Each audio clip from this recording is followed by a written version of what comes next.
qui a été proposé par les États-Unis, qui va être peut-être discuté ce soir ou plus tard demain.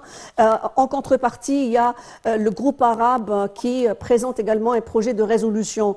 Alors, est-ce qu'on peut dire que finalement que cette position égyptienne est celle du monde arabe avec je veux dire, la déclaration aussi du secrétaire général des Nations Unies, Antonio Guterres, très forte et poignante pour le côté israélien qui a suscité un tollé en Israël.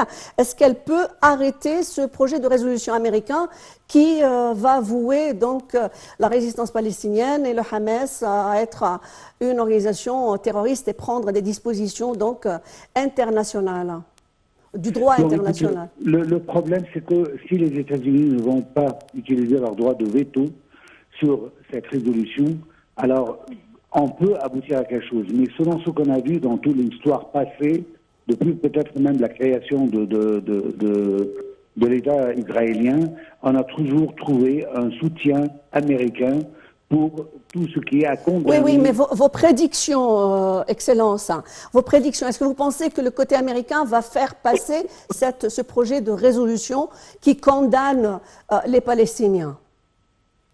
Bon. Bien sûr, est-ce qu'on peut s'attendre à des vétos? Parce que le veto russe, le veto chinois... qui condamne Israël, mais pas les Palestiniens.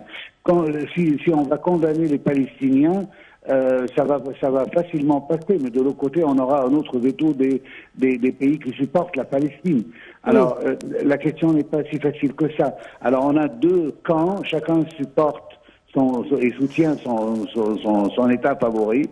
Et puis, du coup, alors on a toujours des vétos qui empêchent le Conseil de sécurité de prendre une résolution efficace vis-à-vis de ce qui se passe. Oui, donc nous sommes devant une situation impossible actuellement. C'est ce que je voulais signaler, que finalement, aujourd'hui, nous sommes devant un bras de fer. N'a pas l'intention de reprendre les négociations de paix et d'arrêter et de faire un cessez-le-feu complet de toutes ces agressions qui sont contre le droit international, on n'aura pas de fin à toutes ces atrocités, c'est clair. Tout le monde le reconnaît, même quand le secrétaire général de l'ONU a pensé à dire que cela ne vient pas d'un dit, ce qui se passe par les Palestiniens. Vous avez vu la réaction d'Israël et son ambassadeur aux Nations Unies de demander au secrétaire général de démissionner parce qu'il n'est plus juste envers eux. Alors, je trouve que... Oui, c'est pour ça que je vous dis que c'est une opération de bras de fer.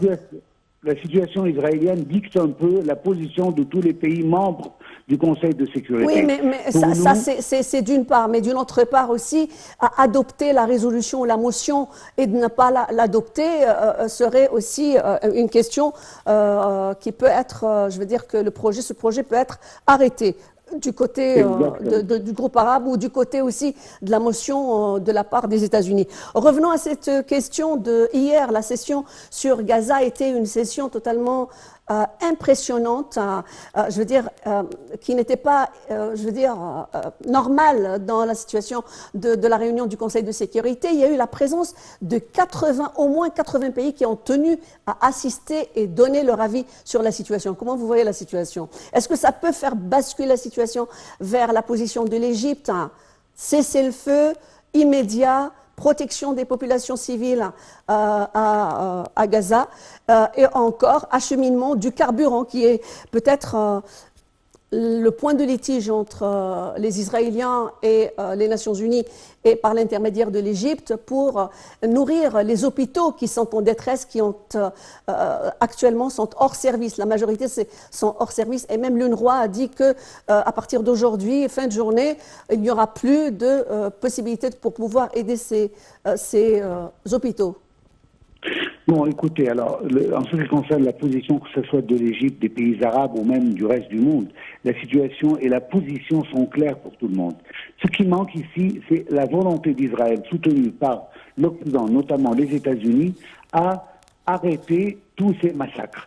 Est-ce qu'il y a cette intention, oui ou non? Si cette volonté politique n'existe pas, alors toutes ces positions du monde ne vont pas compter. Oui, je veux avoir votre point de vue de ce qui va se passer, votre propre lecture, Excellence. Vous allez vous pencher vers quel...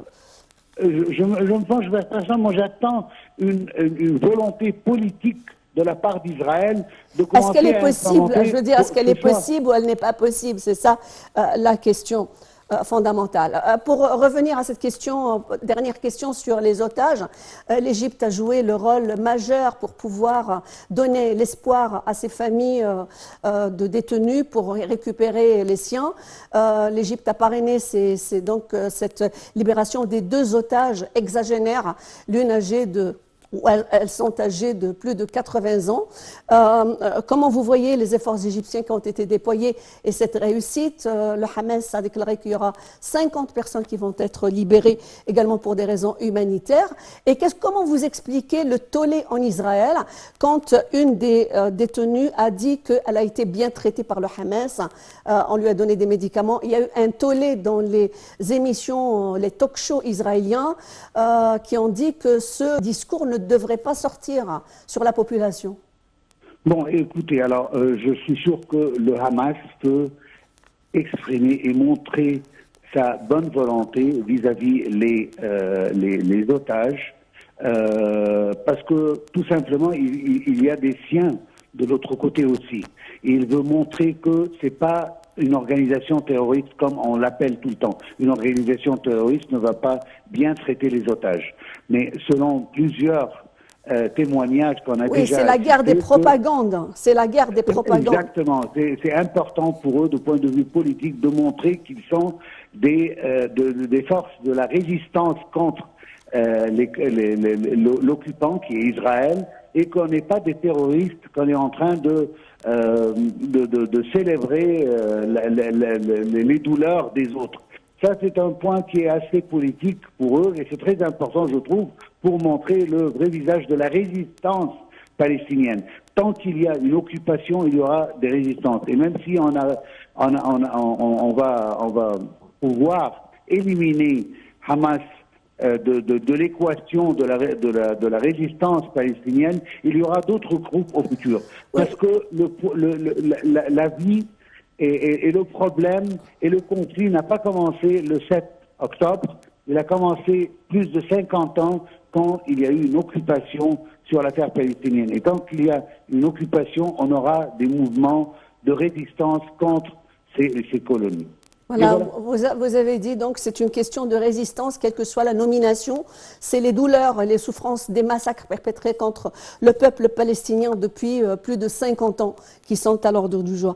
Merci l'ambassadeur Medhat El-Meleghi, ex-adjoint du ministère des Affaires étrangères pour cette participation. On va passer tout de suite au rôle fondamental de l'Égypte sur le plan diplomatique